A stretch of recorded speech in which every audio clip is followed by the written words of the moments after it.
Okay, you remember this guy? Well, we're gonna do another one, but we're gonna do blues and greens because he turned out so nicely. I think we need to do him again. Maybe have a pair of them on a tray. I think that's where I'm headed towards. Wouldn't that be cool?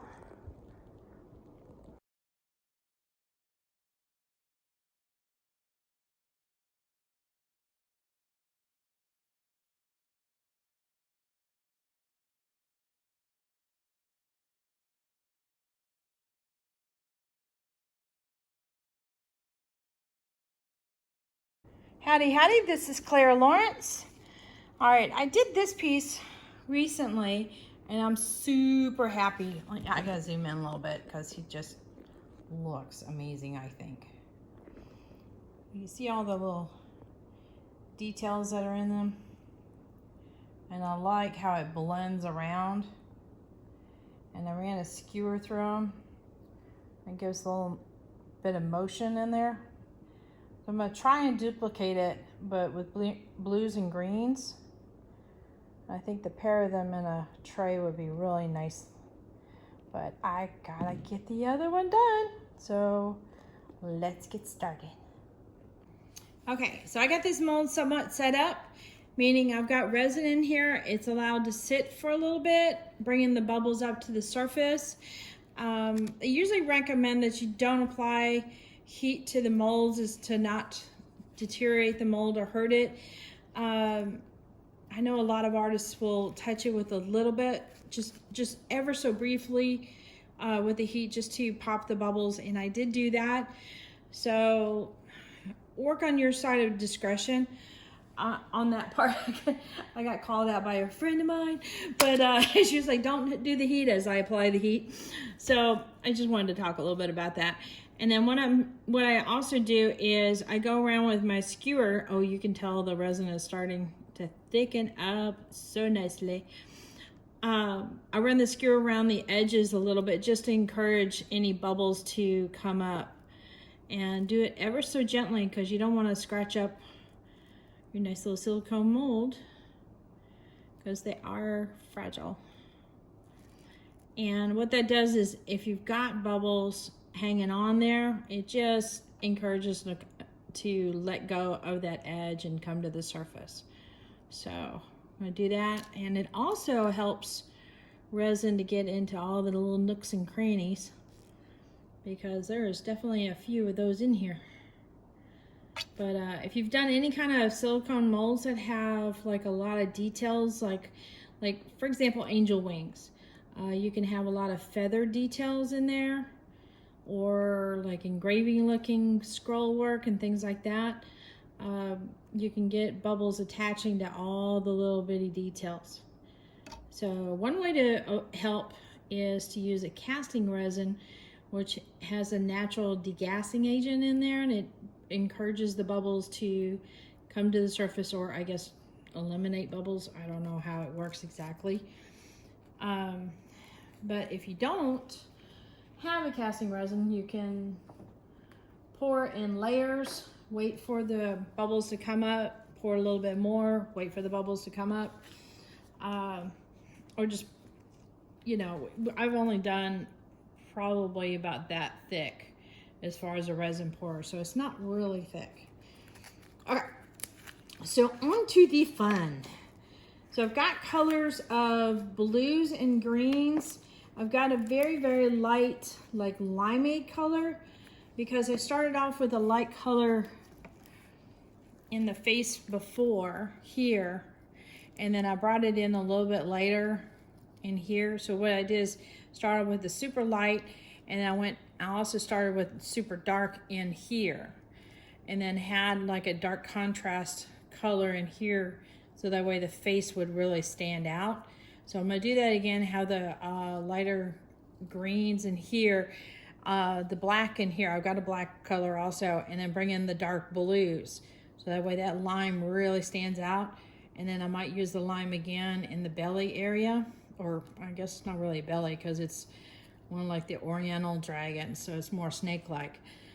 But yeah, in the middle zone, I'll add a little bit more of that lime just to give it some kind of consistency. And I've got him just barely off to the side so I can refer back to them if I need to. Insert my southern twang here. I don't know why I just did that. Okay, so first things first is what I do when I'm doing a lot of alcohol ink colors. I will go ahead and take off all my lids and have them ready. And in this case, I'm also going to put it in order of like light to dark on each of the colors, because I like having the graduation, because it goes kind of a dark medium and it goes a little bit lighter and then dark again, so I can easily grab the color next. And just working with some stuff. I get a little flake right in there. Okay, let it go. Okay, so let me get my greens all lined up. Black's right there.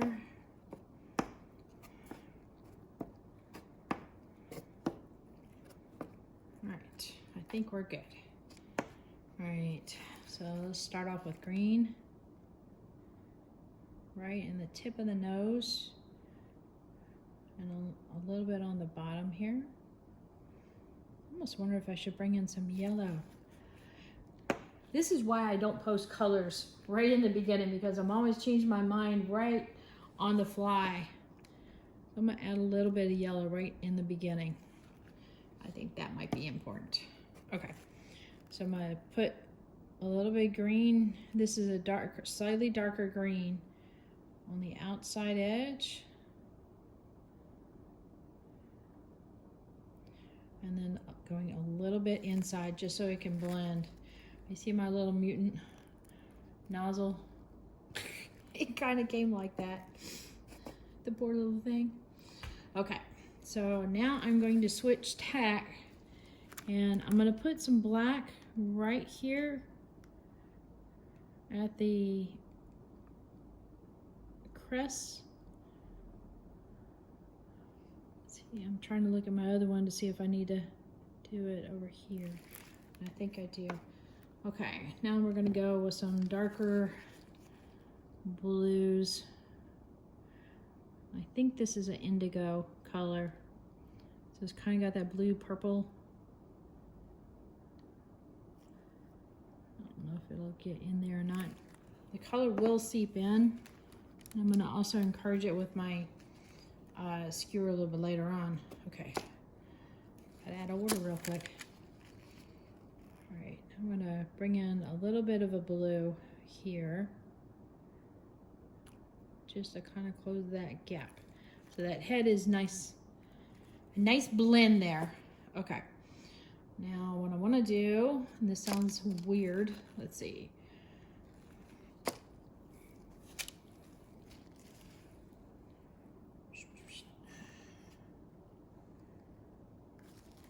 Almost gotta do it in reverse. Okay. So it's this zone here that went light. Okay. So I'm gonna go to the green just to make sure that I get some light tones in here.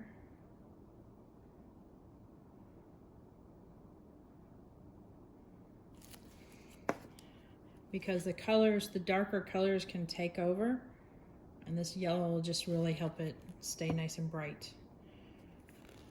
Okay, now I'm gonna branch off a little bit. The alcohol inks will kind of dance on the surface a bit. It's kind of fun. All right, so there's that. So let me start working with my blues going down a bit. This is sapphire, yes.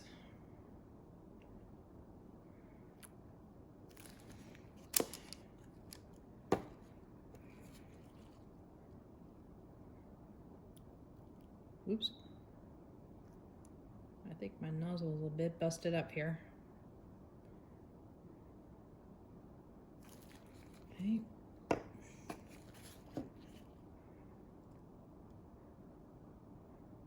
And I'm just starting to work on, remember, doing a blend a bit, and I might go back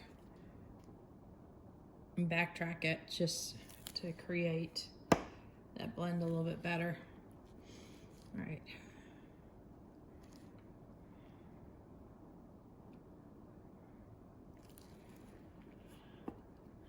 Ironically, that's this color here.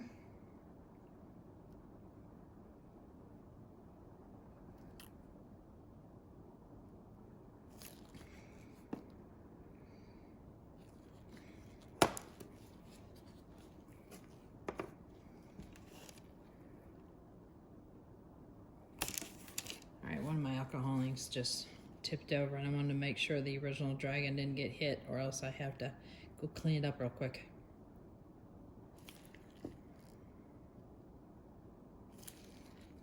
Okay.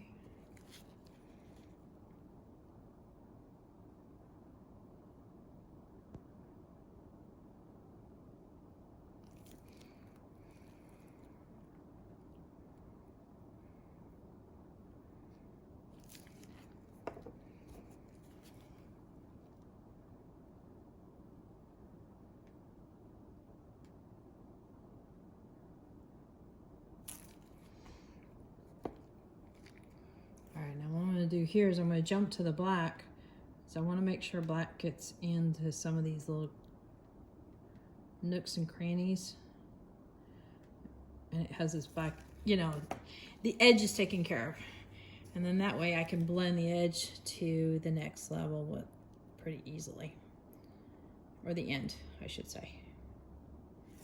Okay, so this looks pretty dark. I hope I didn't overdo it. Just a little bit more yellow in there and in there. Hopefully I don't have too much. Okay, cross our fingers on that. I didn't overdo it. All right, I've got my pinata white, and this helps push the color down. I'm looking to see if black did go in there, and it did. A lot of times the color will get pushed in there the more you apply color, and that's what happened the last time too. All right, I'm going to start with the face because we want to get the face set. That's the most important part in this, is that the face is lighter. I did do slightly less resin as far as how thick I poured in here. So it should be interesting how it handles this. I'm just experimenting all over the place with this technique. It's kind of fun.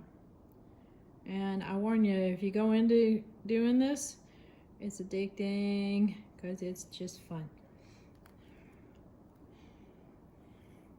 It's also kind of a bit of a surprise. Oh no, I gotta fly in the studio. No, don't you dare do it. Don't do it. Don't go in that resin.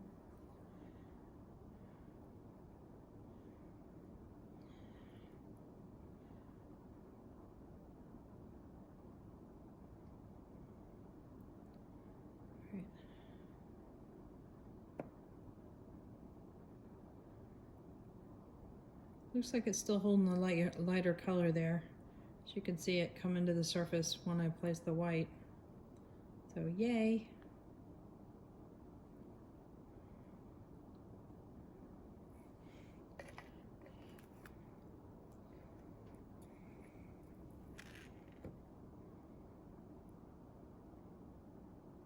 So the theory is you're supposed to put 1 drop of white to every drop of color.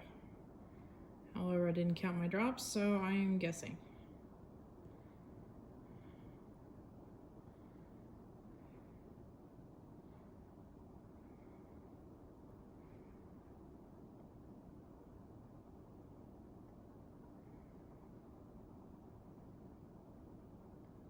I gotta get these suckers into a tray soon because I have a feeling that when Casey comes over,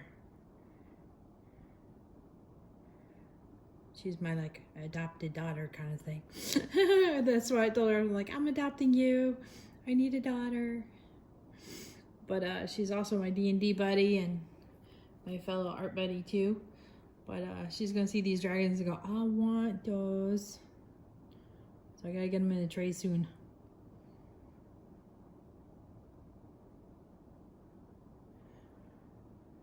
just feel like I need to add a little bit more, so I'm going to do that.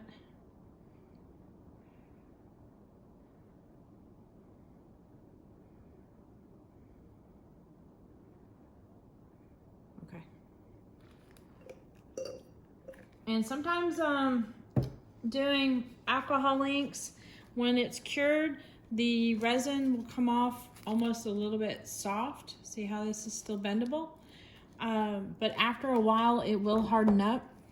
So you saw approximately, it's kind of hard to give you a guesstimate as far as how much drops per, square inch to do.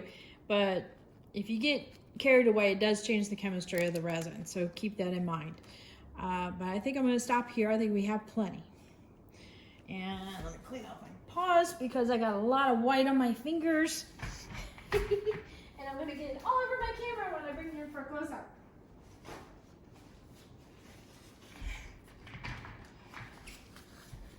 Okay. All right, here we go. Zoom.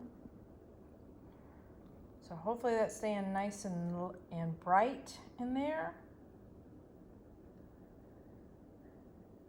And then we have a little bit of a highlight of green in the same area, but we'll have to see because it will wander.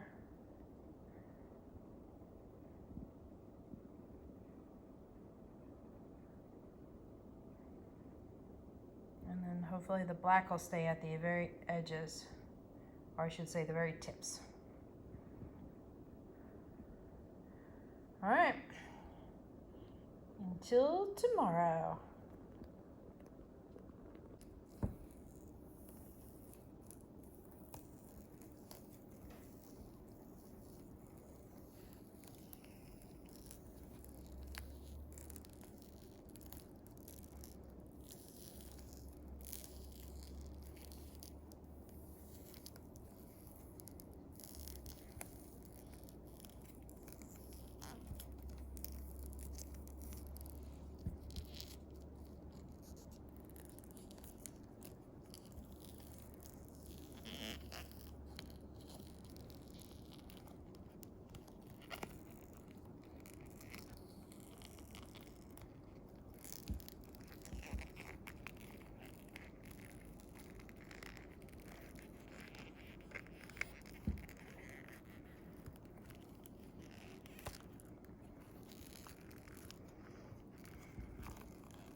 All right, so hit that like button, hit the subscribe button, definitely hit the bell to get notified next time I put a video up, and check the links in the description below for any helpful links for supplies I use and colors, as well as my Etsy store. There you go.